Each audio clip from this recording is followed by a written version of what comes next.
السلام علیکم dear students, آج کا عنوان ہے سیر و سیاحت کی اہمیت پر دو دوستوں کے درمیان مکالمہ۔ اکرم: السلام علیکم دوست، کیسے ہو؟ انور: وعلیکم السلام بھائی، میں ٹھیک ہوں، کیا ہو رہا ہے؟ اکرم: اس گرمی کی چھٹیوں میں بہت شدید گرمی ہے، سوچ رہا ہوں کہ کہیں سیر و سیاحت کی جائے اور کسی تفریحی مقام پر کچھ دن گزارے جائیں۔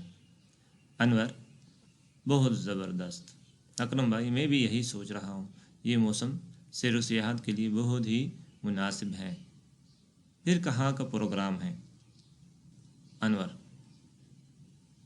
اکرم: میرا پروگرام شمالی علاقہ جات کی طرف جانے کا ہے، وہاں کی فضا بہت ہی خوشگوار ہوتی ہے، بہت لطف آئے گا۔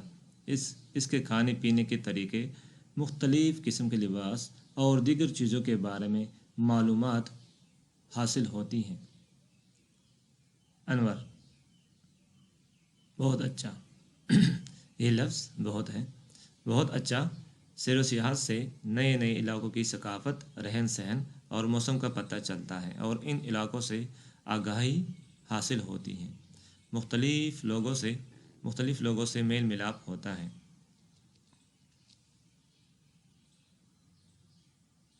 اکرم: سیر و سیاحت سے انسان کو نئی نئی تہذیبوں اور علاقوں کا ادراک ہوتا ہے، مختلف لوگوں سے میل ملاپ ہوتا ہے، ان کے کھانے پینے، طور طریقے، مختلف قسم کے لباس اور دیگر چیزوں کے بارے میں معلومات حاصل ہوتی ہیں۔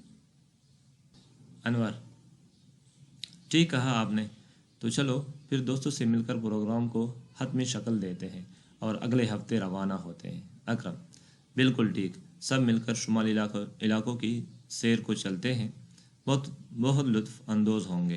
انور: بہت خوب، چلو تیاری کرتے ہیں۔ تو یہ سیر و سیاحت کی اہمیت پر دو دوستوں کے درمیان مکالمہ ہو گیا۔ آپ لوگ اپنے الفاظ میں بھی تحریر کر سکتے ہیں۔ شکریہ، اللہ حافظ۔